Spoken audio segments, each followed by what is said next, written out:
باب ما جاء فی الغسل من الجنابہ، باب ہے ان روایات کے بیان میں جو غسل عن الجنابت کو بیان کرتی۔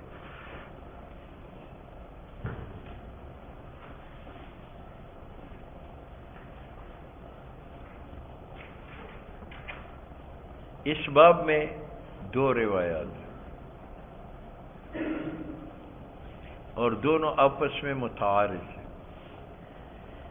پہلی روایت سے یہ بات معلوم ہوتی ہے کہ غسل سے پہلے وضو کرنا مسنون ہے، لیکن مس رأس تک، پاؤں دھوئے تو غسل کرنے کے بعد دھوئے،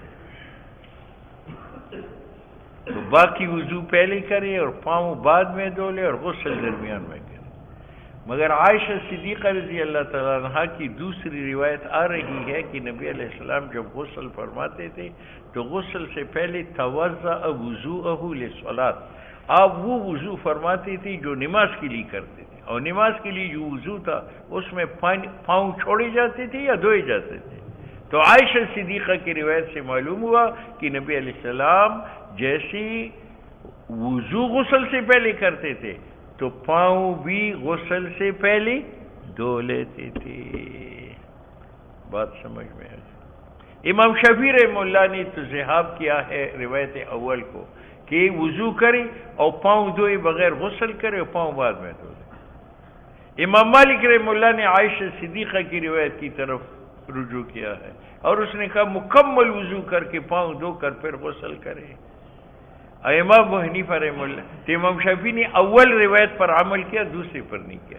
امام مالک نے دوسری پر کیا، اول پر نہیں کیا۔ امام ابو حنیفہ رحمہ اللہ نے دونوں میں تطبیق کی ہے کہ غسل خانہ دیکھو کہ فرش کچا ہے یا پکا ہے۔ اگر فرش جو ہے وہ کچا ہے تو پھر پہلی روایت ہے وضو کرو پھر غسل کرو، پاؤں بعد میں دھو لو، مستعمل پانی میں نہ دھو۔ اور اگر پکا ہے تو پورا وضو کرو سمیت پاؤں کے اور بعد میں غسل کرو، پھر عائشہ صدیقہ کی روایت پر ہے۔ ٹھیک ہے، تو ان دو روایتین میں تعارض نہیں ہے، یہ فرش کے کچا اور پکا ہونے پر موقوف ہے۔ اگر فرش کچا ہے تو وضو کرے پاؤں نہ دھو، غسل کر کے پھر ہٹو اور اونچی جگہ پر کھڑے ہو کر پاؤں دھو لو۔ اور اگر فرش ہے تو پھر عائشہ صدیقہ کی روایت پر عمل کرو، مکمل وضو کرو سمیت پاؤں کے اور بعد میں غسل کرو، وہاں پانی جمع ہوتا نہیں ہے، مستعمل پانی آتا نہیں ہے۔ سمجھ گئے؟ دیکھو باب ما جاء في الغسل من الجنابة حدثنا حناد قال حدثنا وكيع عن الأعمش عن سالم بن أبي الجعاد عن كريب عن ابن عباس عن خالتي ميمونة قالت وضعت، میں نے رکھا للنبی علیہ الصلوۃ والسلام، نبی علیہ الصلوۃ والسلام کے لیے غسلاً پانی، فاغتسل من الجنابہ، تو آپ نے غسل چاہا جنابت سے، فاکفہا، پس ڈالا برتن سے، بشمالہ، بائیں ہاتھ کے ذریعہ، علی یمینی، دائیں ہاتھ پر، فغسل کفہ، ہاتھ کو دھویا، ثم ادخل، جب ہاتھ پاک ہو گئے داخل کیا پانی ہاتھ مبارک پھر انا برتن میں، فافاض علی فرجہ، تو اپنی استنجا فرمایا، ثم دلکا، پھر ہاتھ کو ملے دیوار پر یا زمین پر تاکہ رائحہ کریہہ دور ہو جائے، پھر اپنی مزمزہ کی، استنشاق کیا، منہ مبارک دھویا، وذراعیہ، وضو کیا، فافاض علی رأسی، پاؤں نہ دھوئے، پس آپ نے سر پر پانی ڈالا 3 مرتبہ، ثم افاض علی سائر جسدہ، پھر ساری جسد پر ڈالا، غسل کیا، ثم تنحى فغسل رجلہ۔ یہ امام شافعی رحمہ اللہ کی دلیل کہ پاؤں غسل کرنے کے بعد دھو لے۔ قال ابو عيسى هذا حديث حسن صحيح وفي الباب عن ام سلمة وجابر وابي سعيد وجبير بن مطعم وابي هريرة حدثنا ابن ابي عمر قال حدثنا سفيان عن هشام بن عروة عن ابي عن عائشة قالت كان رسول الله صلى الله عليه وسلم اذا اراد، حضور جب ارادہ فرماتی تھی کہ غسل کری جنابت سے تو شروع فرماتی تھی بغسل یدے، ہاتھ دھونے کے ساتھ، قبل ان يدخلهما، قبل اس کی کہ ان کو داخل کرے، الاناء، ثم یغسل فرجہ، استنجا فرماتے تھے، ویتوضأ وضوءہ للصلاۃ۔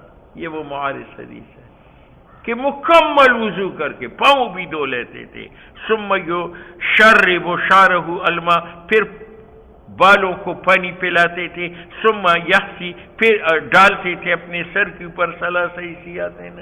یہ امام مالک والی روایت کہ پاؤں پہلے دھولے جیسی وضو پہلے کرتا ہے. امام ابو حنیفہ کا عمل دونوں روایتوں پر ہے. اگر فرش کچا ہے تو پہلی روایت معمول ہے، پاؤں دھونے کو مؤخر کرو. اگر پکا ہے تو دوسری روایت معمول ہے، وضو مکمل کرو غسل سے پہلے، پاؤں بھی پہلے دھو لو.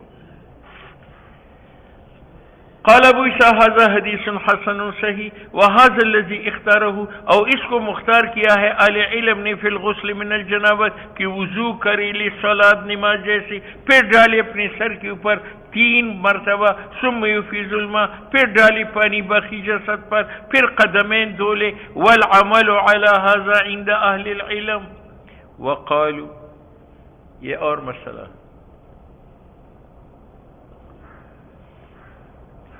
کہ وضو کی فرائض کیا تو ہمارے نزدیک امام شافعی امام محمد کے نزدیک غسل کی فرائض 3 ہیں.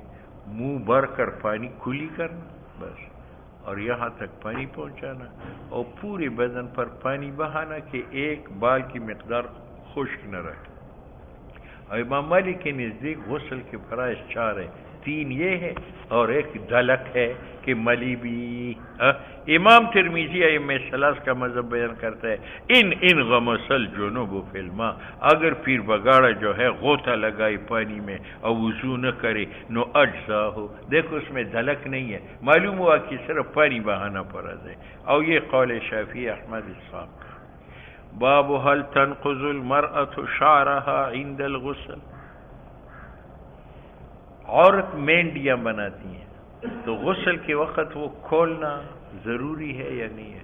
تو امام مالک رحمہ اللہ کے نزدیک کھولنا ضروری ہے، اور اس کی دلیل کتاب الحج کی روایت میں آئے گی کہ عائشہ صدیقہ رضی اللہ تعالیٰ عنہ کو دوران عمرہ میں حیض آیا، تو جب وہ حیض سے پاک ہو گئی تو حضور نے فرمایا وامتشطی، تم کنگھی کرو اور اپنے بالوں کو کھول دو.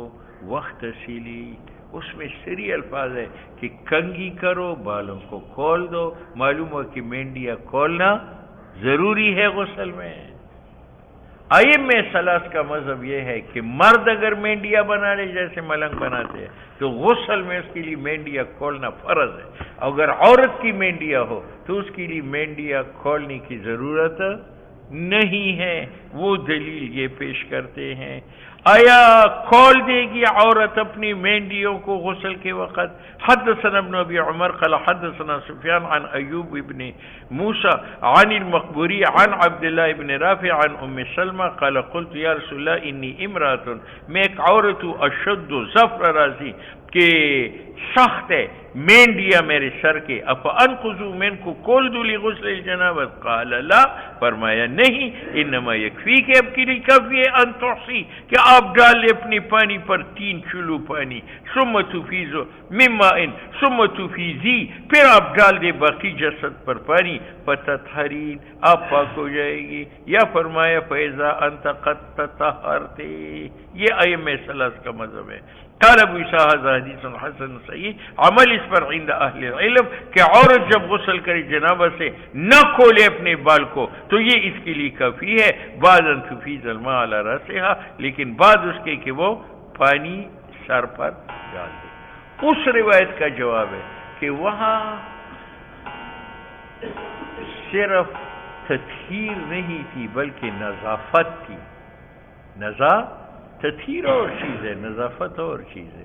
اس لیے حضور علیہ السلام نے وہاں فرمایا کہ تم خوشبو بھی لگاؤ. تو دیکھو خوشبو غسل میں فرض ہے. معلوم ہوا کہ یہ مینڈیا کھولنا جو عائشہ صدیقہ کو حکم ہے اور خوشبو لگانا وہ نظافت کے لیے ہے، یعنی چمک دمک کے لیے. باب ما جاء